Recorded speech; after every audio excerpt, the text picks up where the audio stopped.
भारतीय संविधान का RTE right to education act देश के सभी बच्चों को शिक्षा का अधिकार देता है। सरकार बच्चों को शिक्षा देने के लिए हर संभव प्रयास भी कर रही है, लेकिन राजधानी भोपाल के पॉश इलाके जवाहर चौक में एक ऐसा शासकीय स्कूल भी है जहां इस शिक्षा के ही अधिकार पर सीधा आघात साबित होता है। देखिए खास रिपोर्ट। ऐसे पढ़ेगा तो कैसे बढ़ेगा इंडिया। शासकीय स्कूल में कैसे हो पढ़ाई। स्मार्ट सिटी के सपनों ने व्यवस्था की हवाएं उड़ाई। लापरवाह जिम्मेदारों ने शिक्षा व्यवस्था सड़ाई। आरटीई के बावजूद शिक्षा की अनदेखी। छात्राएं शेड में बिछा रही फट्टा। जिम्मेदार व्यवस्थाओं को लगा रहे बट्टा। नहीं हो रहा समाधान, अधिकारियों को कैसे हो भान। शेड में छात्राएं, एसी कमरों में जिम्मेदार। सर्दी गर्मी या हो बारिश की बयार, बदहाली बरकरार। सालों से शिक्षक लगा रहे गुहार, अब तो सुन लो सरकार। नॉर्थ टीटी नगर में बना ये शासकीय कस्तूरबा कन्या विद्यालय है, जहां छात्राएं शेड के नीचे पढ़ने को मजबूर हैं। तस्वीरें देखकर अंदाजा लगाया जा सकता है कि झुलसा देने वाली गर्मी हो या मूसलाधार बारिश हो या हाड़ कपा देने वाली सर्दी, सभी मौसम के बीच विद्यार्थी कैसे अपना अध्ययन जारी रखते होंगे। स्कूल इंफ्रास्ट्रक्चर की बात करें तो स्कूल की दूसरी बिल्डिंग में क्लासेस चल रही है, क्योंकि पहली बिल्डिंग की बाउंड्री वॉल तो स्मार्ट सिटी के कारण पहले ही तोड़ दी गई है। और स्कूल भी ऐसा जहां बच्चियों को पढ़ाने और बढ़ाने की बात हो रही, उस स्कूल के अंदर टेबल कुर्सी तक नहीं, बच्चियां जमीन पर टाट पट्टी बिछाकर पढ़ाई कर रही हैं। यानी एसी के कमरों में बैठे जिम्मेदार अधिकारी शेड के स्कूल में बच्चों का भविष्य बर्बाद करने में लगे हैं। भोपाल को स्मार्ट बनाने के लिए स्मार्ट सिटी परियोजना के तहत विकास का कार्य किया गया, लेकिन यह कैसा विकास है जहां पर बच्चे एक टीन शेड के अंदर पढ़ रहे हैं। और आप देखें तो ये एक स्कूल है, प्रॉपर तरीके से यहाँ पर सभी बच्चे आते हैं और पढ़ाई करते हैं।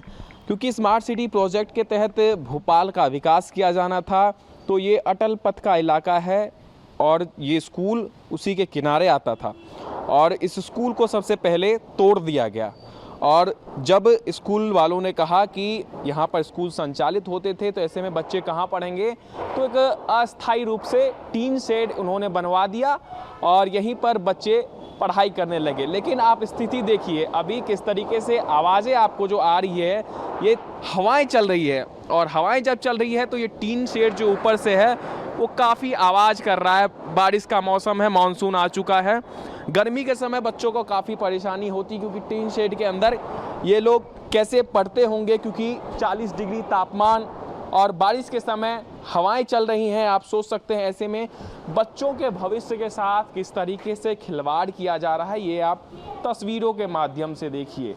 हम डिजिटल युग में जी रहे हैं, डिजिटल इंडिया की तरफ आगे बढ़ रहे हैं, लेकिन आज भी बच्चे भोपाल, खास करके राजधानी में ऐसी तस्वीर देखने को मिल रही है जहां पर बच्चे ज़मीन पर बैठकर टीन शेड के नीचे पढ़ रहे हैं। इनके लिए कोई व्यवस्था नहीं है। स्मार्ट सिटी वालों ने केवल ये अस्थायी रूप से एक छोटा सा कमरा बना दिया जिसके अंदर बच्चे आपको पढ़ते हुए नजर आएंगे। लेकिन सबसे बड़ा सवाल ये है, क्या विकास के नाम पर इन बच्चों के भविष्य के साथ खिलवाड़ किया जाना चाहिए? और आज से नहीं, ये 5 साल हो गए इसको, और जो स्मार्ट सिटी के अधिकारी हैं उन्होंने वादा किया था कि स्मार्ट सिटी के तहत एक स्मार्ट क्लासरूम बनाए जाएंगे जहां पर स्मार्ट तरीके से बच्चे पढ़ सकेंगे।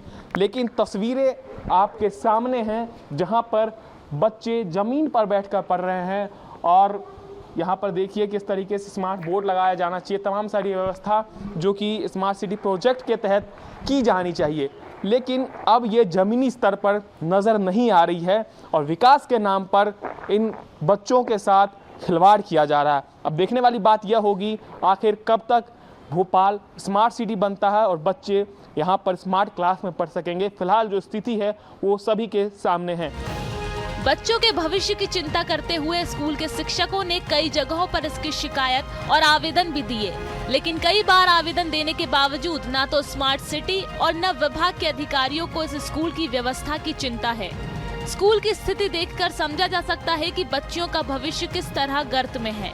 स्कूल प्राचार्य की माने तो जर्जर हालत और शेड की वजह से बच्चों के पेरेंट्स बच्चियों को स्कूल से निकाल रहे हैं। लगातार हर वर्ष यहां पर बच्चियों की संख्या घटती जा रही है। 5 सालों से शिक्षक गुहार लगा रहे हैं। लापरवाही और अनसुनी का ये आलम है कि जिम्मेदार लापरवाह बने हुए हैं।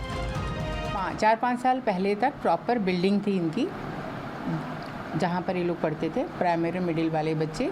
2020 में स्मार्ट सिटी के द्वारा स्मार्ट रोड, जो हम अटल पथ से जानते हैं, उसका निर्माण किया गया। वो उस समय जो प्राइमरी और मिडिल की बिल्डिंग थी उसको तोड़ दिया गया और उनके द्वारा कहा गया कि वो स्थायी निर्माण करके देंगे, बिल्डिंग बना के देंगे। तब तक उन्होंने शेड वाला अस्थायी निर्माण किया। तो उसके बाद से हमारा ये स्कूल शेड में चल रहा है। पहली से 8वीं तक की तोड़ा था, चूँकि अब जहाँ तक बिल्डिंग, उनको जानकारी, हमारे विभाग को तो पता ही है, लेकिन ये आश्वासन स्मार्ट सिटी के द्वारा दिया गया था। जैसे उस समय जो प्रिंसिपल थी उन्होंने बताया था। शासकीय स्कूल में पढ़ रहे इन बच्चों के भविष्य की चिंता किसी को नहीं, और अगर विषय में कोई बात करे तो सभी एक दूसरे पर आरोप प्रत्यारोप लगाने में जुट जाते हैं। अब बड़ा सवाल ये है कि आने वाले समय में भी जब तक व्यवस्थाएं दुरुस्त होंगी, तब तक क्या स्कूल में पढ़ने के लिए बच्चे बचेंगे भी? सोचिए, अगर राजधानी भोपाल के बीचों बीच शासकीय स्कूल का ये हाल है, तो बाकी दूरस्थ स्थलों पर स्कूलों का हाल किस तरह बेहाल होगा। अधिकारियों को, जनप्रतिनिधियों का कोई डर भी नहीं, यानी ये जिम्मेदार अधिकारी सरकार की योजनाओं को मट्टी पलित करने में कोई कोर कसर नहीं छोड़ते। BSTV के लिए भोपाल से रंजन भगत की खास रिपोर्ट।